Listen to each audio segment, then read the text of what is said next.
Vamos falar sobre o Matheus Pereira. Só antes, deixa eu tomar uma água aqui. Vou deixar aqui essa matéria e tudo mais. Deixa eu tomar uma água.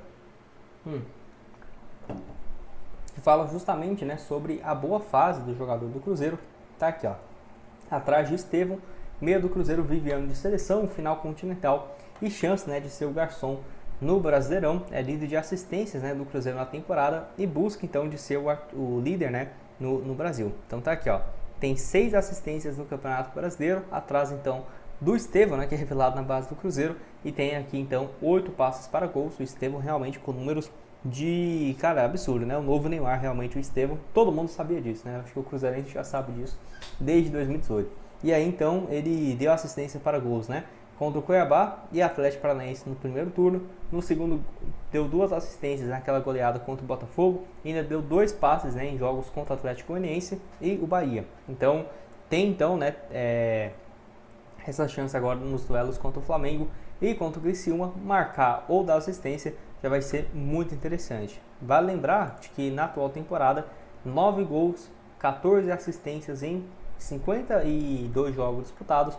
Lembrando que na Sul-Americana 2 gols e 2 assistências, no Campeonato Mineiro 1 gol e 6 assistências. E só para você ter ideia, eu gosto de pegar aqui os últimos jogos, né? Última assistência dele naquele empate 1-1 contra o Bahia, baita passe, e antes só contra o Atlético Goianiense e antes contra o Botafogo, né? Então, marcar mesmo desde julho, né, que ele não marca, que foi contra o Red Bull Bragantino, sem dúvidas tem que desencantar para chegar bem, né, nessa decisão da Sul-Americana. E você acha que ele faz contra o Flamengo ou contra o Criciúma? Matheus Pereira, que gosta, né, de jogos grandes, participou, né, de gols contra o Corinthians, contra o Palmeiras, contra o Flamengo também no primeiro turno. Pode deixar sua opinião aqui embaixo nos comentários. E agora eu quero falar sobre o Lucas Ronier, camisa 10 do Curitiba e que é alvo, né, de vários times no Brasil, dentre eles o Cruzeiro. O portal FT Notícias, obrigado aí a ele, e o Rogério Scarione trouxe aqui, ó. O atacante do Curitiba é visto no mercado como uma das maiores revelações do futebol brasileiro nessa temporada. Palmeiras tem interesse no jogador e também outros clubes do Brasil, como Internacional e Cruzeiro, também já sondaram. Então, quem que é esse atleta? Surgiu nesse ano, né, no profissional. Tinha jogado no passado 2 partidas pelo Coxa, mas não foi muito utilizado na Série A. Na Série B, então, 40 jogos no ano, 6 gols e 5 assistências. Lembrando que na Série B mesmo, 5 gols e 5 passes, jogando aí como um meia de criação e um ponta direita, né? Então tá aqui o desempenho dele.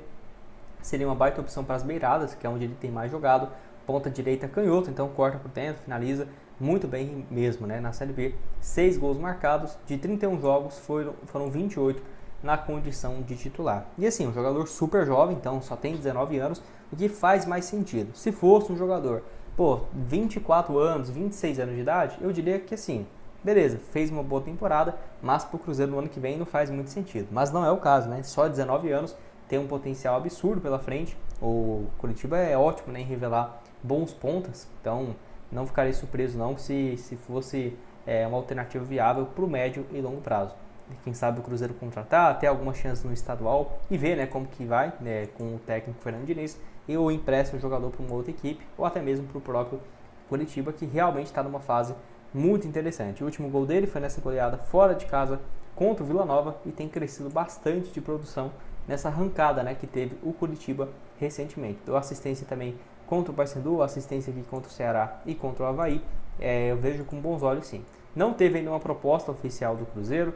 Como é um jogador que está no primeiro ano que surgiu, não se sabe também qual que seria a pedida financeira. Se você olha aqui nos portais, né, fala que ele vale, R$1,5 milhão. Com certeza o Curitiba vai pedir no mínimo 3 milhões de euros, né? Eu acho que não faz o menor sentido, ainda mais que eles são SAF também, vender um jogador com 19 anos, com bons números, com um valor baixo, ainda mais, né? O Cruzeiro, que tem uma condição boa, o Palmeiras também, o Internacional, atrás dele, não vai vender por pouco. Eu acho que no mínimo uns 15, 20 milhões, ainda mais se ele aproveitar nessa reta final de Série B e marcar mais meia dúzia de gols aí, né? Que falta 6 rodadas por fim ainda, 4, não sei, mas ainda assim. Bom, nesse vídeo eu quero falar com vocês sobre 7 contratações que eu vejo com bons olhos para mudar o patamar do Cruzeiro para o próximo ano, né, de 2025. Vamos começar aqui com o Di Maria, jogador de 36 anos, que está vivendo uma fase bem interessante no Benfica, clube no qual ele renovou o seu contrato no meio dessa temporada, depois de um ano muito bom, né, no ano passado. 48 jogos, 17 gols e 13 assistências na temporada com 30 participações em gols, né? Ele não vivia uma fase assim desde a temporada 19 e 20 no PSG e realmente cresceu muito de produção.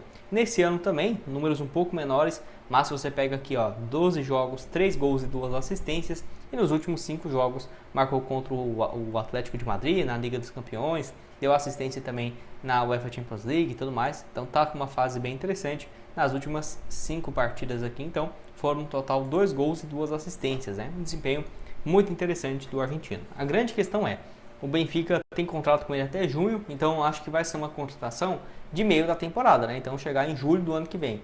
E aí tudo bem. Se ele continuar com essa fase, mesmo com 36 anos, eu não ficaria surpreso do Benfica oferecer um contrato de renovação.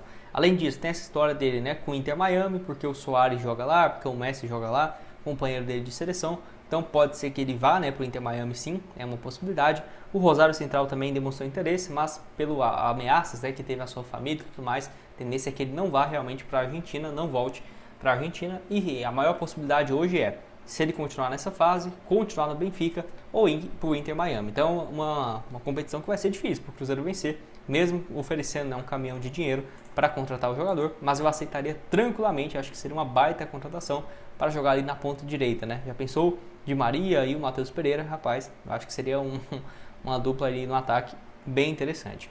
Só antes de começarmos, aproveite aqui para deixar seu like, se inscrever aqui no nosso canal. Eu me chamo Gustavo, vamos chegar aqui a essa marca de 45 mil inscritos no YouTube, conto com a ajuda de vocês. Aqui nós postamos 2 vídeos por dia, primeiro às 9h30 da manhã e o segundo ali por volta das 5 horas da tarde. Então para você não perder nada, já se inscreve e ativa as notificações, beleza?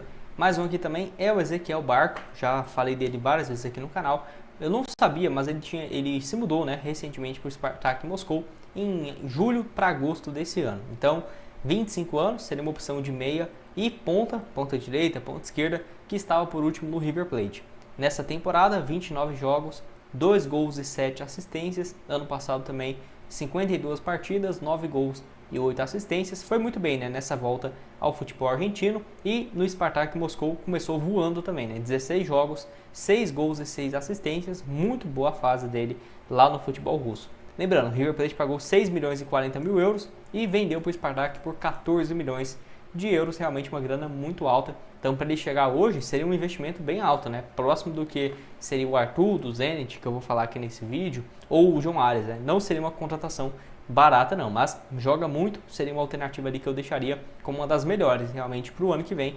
Pode deixar sua opinião aqui embaixo. Lembrando que ele surge muito bem no Independente, todo mundo colocava ele como um dos grandes jogadores dessa geração argentina. Não foi o que aconteceu, porque foi para o Atlanta em 2018 por quase 13 milhões de euros, era muita coisa na época. Mesma coisa de uma proposta de 25 milhões de euros, sei lá, pro Cruzeiro vender um jogador que acabou de surgir. Acabou que foi para lá tranquilamente, viveu bons anos, ficou 4 anos, né, no Atlanta, onde foi bem, mas eu acho que nesse período aqui ele poderia ter ido para a Europa tranquilamente, voltou para o River Plate e agora está no Spartak Moscou, só tem 25 anos, eu acho que valeria muito a pena o Cruzeiro ficar de olho.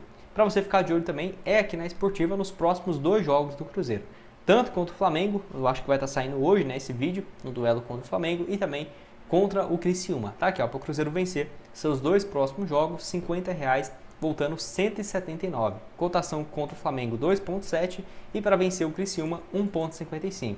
Pode apostar a partir de R$1, você pode colocar também aqui em valor baixo, ó, R$10, por exemplo, voltaria 32,10, uma boa cotação. Lembrando também tem várias outras partidas nessa próxima semana, você vem aqui ó, em internacionais, tem Liga dos Campeões, Liga Europa, cara, tem muito jogo acontecendo nessa semana para você ficar de olho, porque tem muito time favorito jogando em casa, igual o Manchester United contra o PAOK, o Ajax também contra o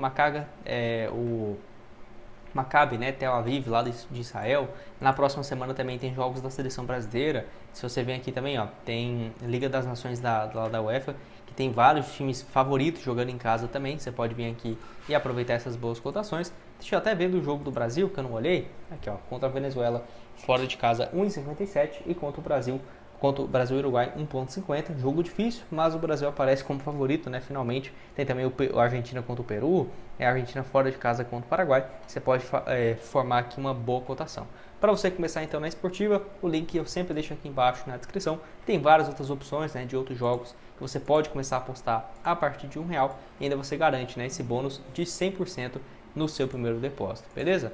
Vamos falar aqui de mais um, que é o Oscar, né, sem dúvidas, uma das melhores opções aí, seja para jogar com o Matheus Pereira, o Oscar de 8, o Matheus Pereira pelo lado direito, pô, seria uma dupla dos sonhos. Ele que tem contrato até o final do ano com o Xangai Port, tem conversas para renovar para o ano que vem, mas ainda não definiu o seu futuro, tá? Não dá para cravar. O Oscar vai seguir na China por mais um ano. Mas eu não ficaria surpreso se isso acontecesse, até porque foi o que mais ocorreu, né, nesses últimos anos. E é um cara que, assim, voltou para o Brasil, eu não dou 2 meses para ele estar sendo convocado, tá? Porque o Matheus Pereira é um exemplo disso. É claro, eu acho que o Oscar pelo menos umas 2 vezes melhor do que o Matheus Pereira hoje, tá? E pela época dele no Chelsea e tudo mais. Mas o Matheus Pereira é muito bom, né? Porém, o Oscar, eu acho que hoje é o melhor meia do Brasil há muito tempo, né? Acho que ele é melhor até mesmo do que o Paquetá, tranquilamente. Só que, pô, na China, né, cara? Eu mesmo não dá pra convocar um jogador que está na China, não. Mas os números deles é surreal, né? Ele tem 36 jogos, 15 gols e 25 assistências. Ele voltou a jogar, porque, tipo assim, 2020, 23 partidas, teve lesão. 2021 também, 2022 nem entrou em campo, quase foi pro Flamengo.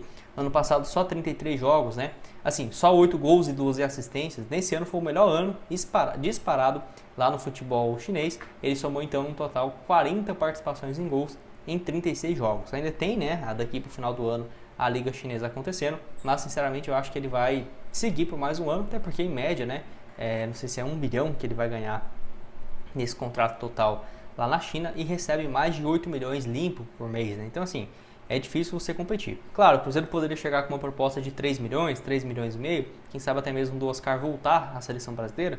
Poderia. O Flamengo também é um dos sonhos, né? Contratar o Oscar, mas se for para mudar de patamar, eu colocaria assim o Oscar. 33 anos, completou agora no último mês de setembro. Você aceitaria? Não aceitaria? Eu acho que poderia ser uma boa. Tanto esse projeto, né, para o Cruzeiro, quanto também para o próprio jogador. Mais um que eu falei, né, foi o Arthur, que seria uma contratação próximo disso, 10 a 15. Jogador, tá aqui, ó, o Cruzeiro tem interesse na contratação do meio-campista, o Saraleg, do Boca Juniors, que está disposto a negociar o jogador de 21 anos na próxima temporada. Então eu vou deixar aqui os números dele nessa atual edição, né, do Campeonato Argentino, e também somando os números na Sul-Americana. 34 partidas, 1 gol marcado e 4 assistências. Ele começa a temporada como titular, mas acaba perdendo espaço, né? Então ele pode jogar, não é um volante, não é um jogador ali para marcação, pode jogar de um meia direita, então é um jogador que meia direita e vamos colocar assim, né? Um meia ofensivo. Tá aqui o desempenho dele na Liga e na Copa Argentina, caindo muito mais por esse lado direito, né? Não sei se ele poderia virar um ponta direita de origem, até porque isso aqui é mais um esquema de 4-4-2, né? Um jogador que vai marcar gols e vai defender. Por incrível que pareça, é uma função que o Ramiro fazia no início da sua carreira lá no Grêmio. Quer ver que eu não estou ficando doido? Eu lembro que ele jogava muito disso, né? Um meia direita que chegava bem no ataque e defendia bem também, né? Um cara de marcação. Deixa eu ver se estou conseguindo abrir aqui. Foi. Eu lembro que ele fazia muito gol, né? Deixa eu ver aqui na temporada de 2017 pelo Grêmio, 11 gols e 4 assistências. Ele jogava muito mais como um ponta direita. Então aqui o atleta do Boca Juniors seria um jogador nessa função. O valor de mercado dele hoje, de acordo com o SofaScore e o Transfer Market, é de 2 milhões de euros. Não é um valor tão alto, né? Seria ali de 14 milhões de reais. Não acho que o Boca Juniors iria pedir só isso. Acho que chegaria em 3 milhões e meio, e 20, 25 milhões de reais para negociar o jogador de 21 anos. É igual eu falei, eu acho que tem opções melhores para complemento de elenco. Pode ser uma boa, até porque ele pode fazer essas duas, né? Um meio ofensivo, um ponta direita, mas eu preferiria um ponta com mais profundidade e até mesmo com mais experiência, né? Porque esse ano basicamente foi o primeiro, ele tendo sequência maior com o Boca Juniors, 34 partidas, 1 gol e 4 assistências. No ano passado apenas 4 partidas no time profissional, que aí quando ele começa, né, a ter um pouco mais de sequência. A última partida dele contra o Argentino Júnior, 22 minutos no dia 6 de outubro, como titular já tem um tempo, né, que ele não joga. Contra o Cruzeiro ele entrou, teve uma participação, foi titular naquele duelo no jogo da ida. Na volta ele não jogou contra o Cruzeiro e, com coincidência ou não, o último jogo como titular foi contra o Cruzeiro mesmo, no dia 15 de agosto. Então, tá aqui mais uma alternativa, mais um nome especulado. Acredito que nessa reta final do ano, né, o que não vai faltar é especulações de